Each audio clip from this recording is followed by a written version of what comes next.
Hello, it is your friendly neighborhood children's librarian, Miss Cara, back for a story. I haven't read one in a while, so today, in celebration of summer reading in our folktale, fairy tale, fantasy theme, I am going to be reading the Book of Beasts, and this is a short story by E. Nesbit. The E stands for Emily, and this short story is actually in a huge collection called the Book of Dragons.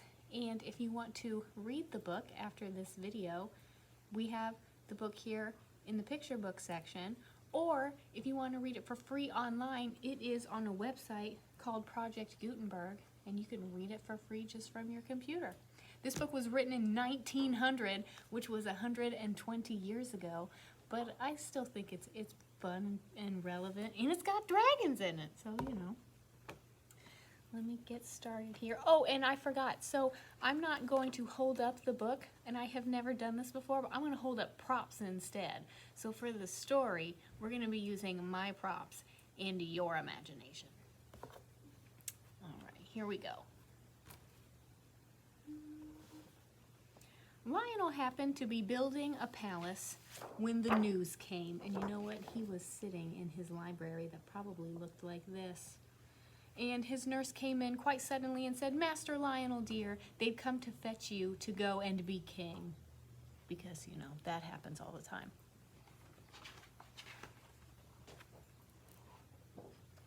In the drawing room, there were two very grave-looking gentlemen in red robes with fur and gold coronets with velvet sticking up out of the middle like cream in jam tarts. They bowed low to Lionel and said, "Sire, your great-great-great-great-great-grandfather has died, and now you have got to come and be king." And they led the way to a coach with 8 white horses. I don't think there's 8 there, but we're going to pretend there's 8. With 8 white horses, which was drawn up in front of the house where Lionel lived. It was number 7 on the left-hand side of the street as you go up. All right, on the horses. So off Lionel went to be made a king. He had never expected to be a king any more than you have, probably because he was a child. All the bells of the churches were ringing like mad, and people were shouting, "Long live Lionel! Long live our little king!"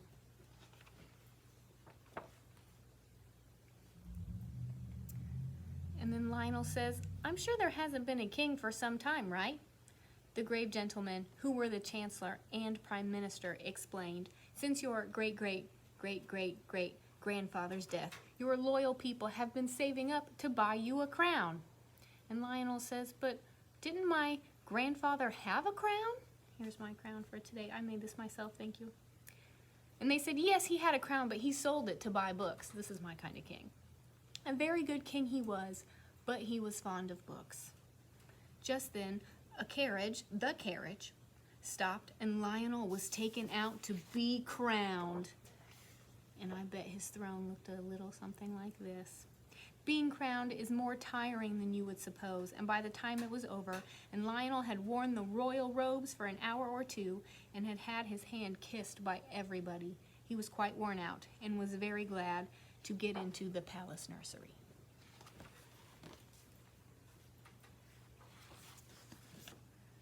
Nurse was there, and tea was ready, and after tea, Lionel said, "I think I should like a book. You should go back to a place like this." So he went down to the library, and when Lionel came in, the prime minister and the chancellor bowed very low, and Lionel cried, "Oh, what a wonderful world of books. Are they yours?" "No, dude, I think they're yours." "They are." "They are yours, your majesty. They were property of your grandfather." And Lionel says, "Well, I shall read them all. I love to read. I'm so glad I learned to read." And the prime minister says, "If I might advise your majesty, I should not read all of these books. Your grandfather, he was a little strange." And Lionel asks, was he crazy?" And the gentleman said, "No, not crazy, but they called him a wizard." And Lionel asks, "But he wasn't a wizard?" And they said, "Of course not, but I wouldn't touch his books." That's disturbing. And Lionel cries, "Just this one. laying his hands on a great brown book that lay on the table. It had gold patterns on the leather and gold clasps with turquoises and rubies in the twists. I must look at this one. For on the back in big letters he read, "The Book of Beasts." And the Chancellor says, "Don't be a silly little king." But Lionel had the gold clasps undone, and he opened the first page. I have it open here. And there was a butterfly, all red and brown and yellow and blue, so beautifully painted that it looked as if it were alive. "There," said Lionel, "isn't that lovely?" But as he spoke, the butterfly fluttered its wings on the old yellow page and flew up out the window. "Well," said the Prime Minister, "that's magic, that is." But the king had turned to the next page. Now I have the next page turned. And there was a shining blue bird. Under him was written, "Blue Bird of Paradise." The blue bird fluttered his wings on the old yellow page and spread them and flew out of the book and out of the window.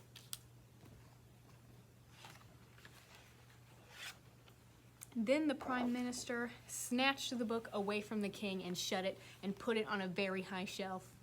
"You're a naughty, disobedient little king," he said, and he was very angry indeed. And Lionel says, "I don't see that I've done any harm." "No harm," said the Chancellor. "Ah, but do you know what might have been on the next page? A snake, or a centipede, or a revolutionist."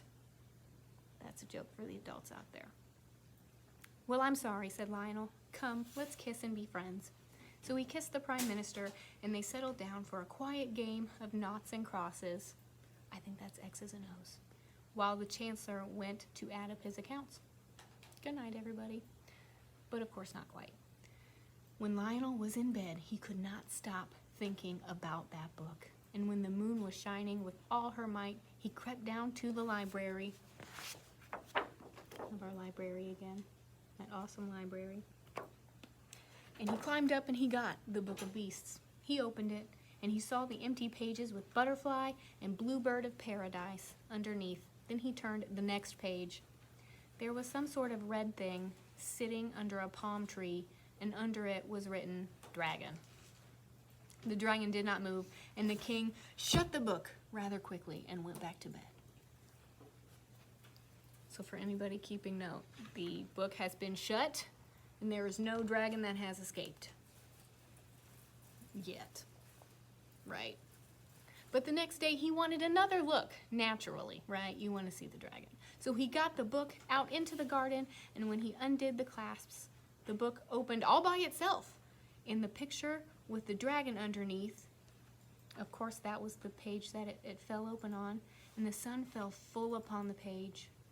And then, quite suddenly, a great red dragon came out of the book and spread vast scarlet wings and flew away across the garden to the hills, and Lionel was left with the empty page before him. Empty except for the green palm tree and the yellow desert. So this is basically what he was looking at. Here's a palm tree. There is no dragon underneath it. And little streaks of red where the paintbrush had gone outside the pencil outline of the red dragon.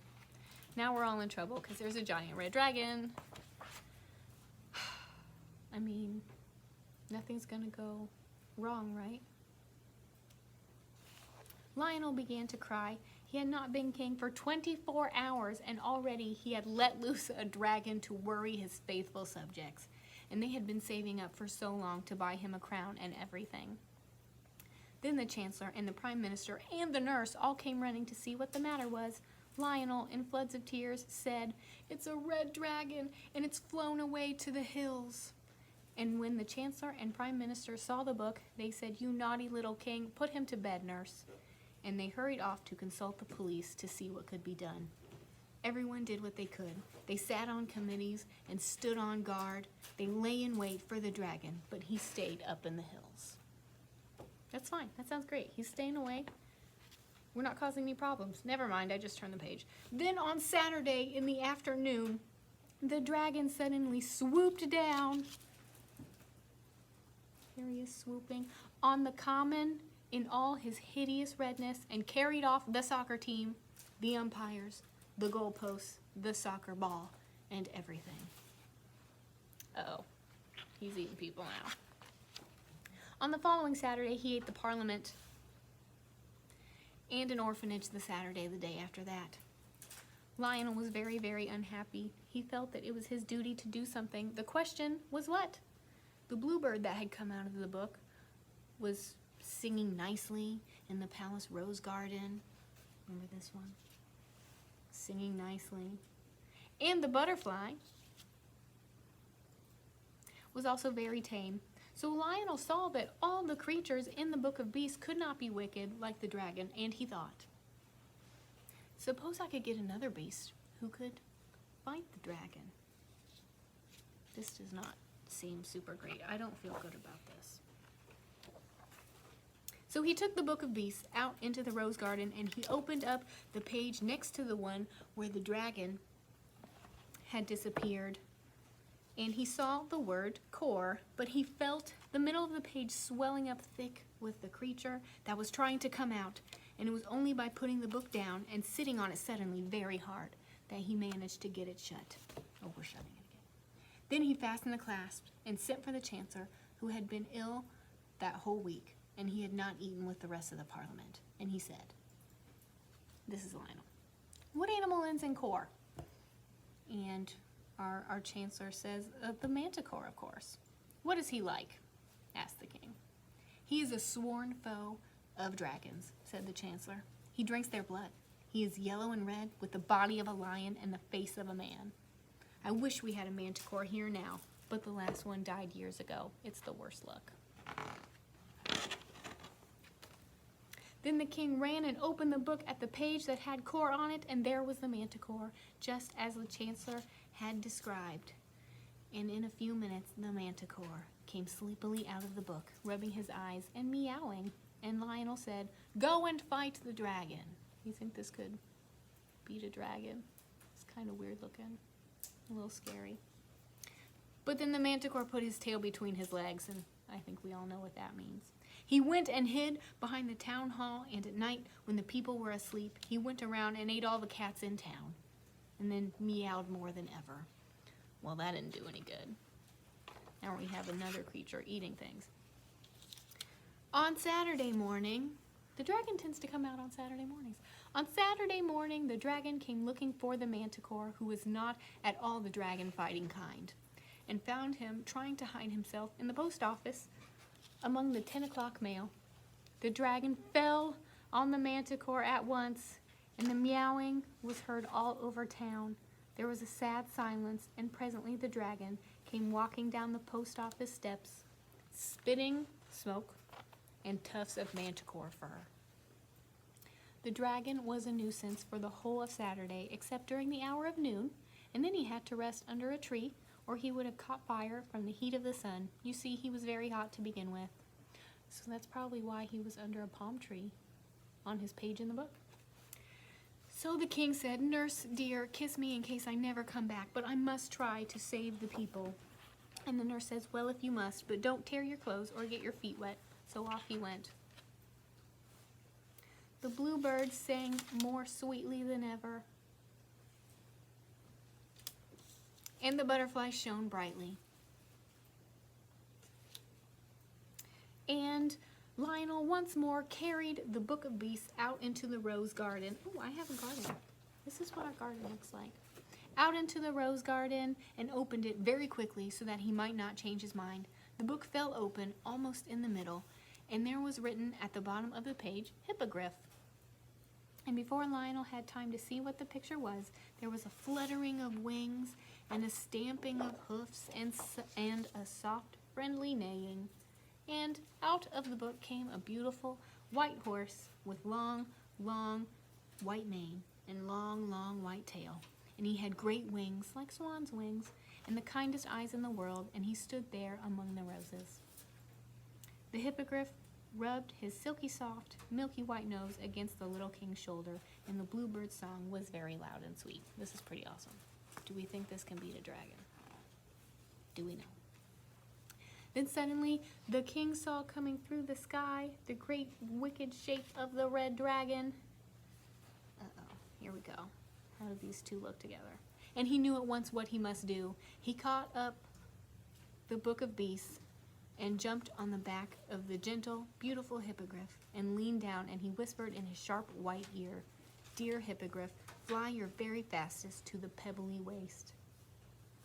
And when the dragon saw them start, he turned and flew after them with his great wings flapping like clouds at sunset.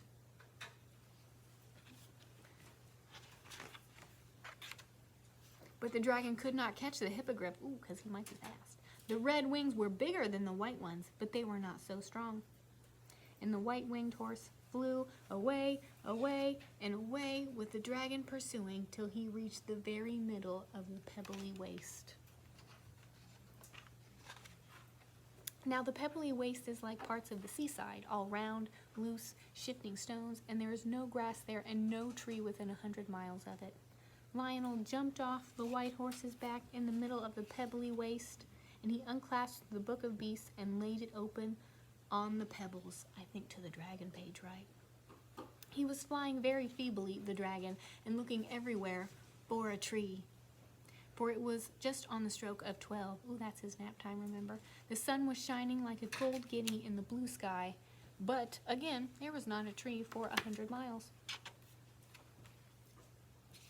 The white-winged horse flew round and round the dragon as he writhed on the pebbles. Oh, maybe he should be like this. He was getting very hot indeed. Parts of him had begun to smoke. He knew he must certainly catch fire unless he could get under a tree.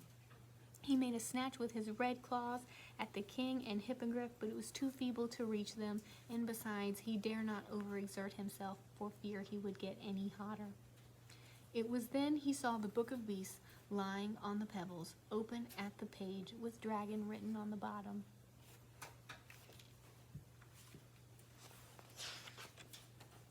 He looked, and he looked again, and with one last squirm of rage, the dragon wriggled himself back into the picture and down under the palm tree, and the page was a little singed as he went in. As soon as Lionel saw the dragon had been forced to go sit back under his own palm tree because it was the only tree there, he jumped off his horse. Oh wait, I have the wrong thing. This is dragon. There's a dragon in his palm tree, so he's going to go back into the book, and then Lionel slams it shut, and he cries, "Hurrah!" And it was very tight, the clasps on there. He just had them real tight. And he says, "Oh, my dear hippogriff, you are the bravest, most beautiful." And then the hippogriff says, "Shush, don't you see, we're not alone." I didn't know the hippogriff could talk. This is a new development. I wonder if the dragon could talk. I guess not. And indeed, there was quite a crowd around them on the pebbly waste, the prime minister and the parliament, and the soccer players, and the orphanage, and the manticore. Indeed, everyone who had eaten by the dragon. They were all out, because you see, it was a tight fit even for the dragon inside the book, so of course he had to leave everybody else outside.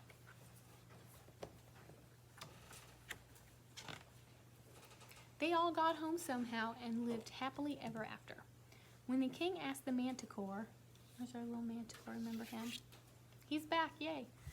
When the king asked the manticore where he would like to live, he begged to be allowed to go back into the book. "I do not care for public life," he said. Of course, he knew his way back onto his own page, so there was no danger of letting out the dragon, and of course he left the cats outside because there was no room for the cats inside the book either. As for the beautiful, white-winged hippogriff, he accepted the position of the king's own hippogriff.